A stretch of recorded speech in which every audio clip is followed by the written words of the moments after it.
Umeniuliza siku ikiisha inaendanga wapi? By the way, mimi naonanga kaa ni macho inaisanga moto tu. Ama Macho inaisanga moto aje? Mimi naonanga kama Mungu anakuwa na store. Anataka siku ikishaisha ime-expire anaiweka kwa store yake. Tulia. Ngoja. Hata kama ni kutundanganya hiyo nao umetundanganya. Aje sasa. Unaonanga aje wewe? According to my opinion ni hivyo. mimi naonanga aje. Mchana tuanga tuna change macho. Usiku ikifika macho inaisha nguvu. inaisha nguvu.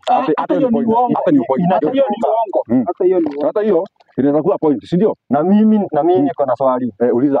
Wakati unajiongeleza kwa akili. Unaona ni jaba? Ona. Ngoja si jamba. Ngoja. Tunasema ni jamba. Wakati unajiongeleza kwa akili, uanga unasikiza ama uanga unaongea. Hiyo kulingana na Kama unaongea. mimi naonanga kama mimi kama mke professor naonanga kama akili inakuwa na kamdomo yake. Punguza uongo sasa. Unaona hivyo? Kama akili inakuwa na kamdomo kadogo huko. Kenye kana jiongeleza huko peke yake. Hadi tu masikio. Na ni ukweli. Unajiongelesha hiyo ni ukweli. Hiyo ni ukweli. Hapo kuna kweli. Juu inajiongelezanga na inajisikiza yenyewe. Hii ni sio. Unaona kitu kama hiyo wewe? Mimi naonanga. Ama niende. Hata una sisi tuko sawa tuko hivi. Mnaenda. Toka hapa. Leta njugu. Hata juti moja na sasa hata ukienda hata nikwambia. Unaona huyu mori ananuanga.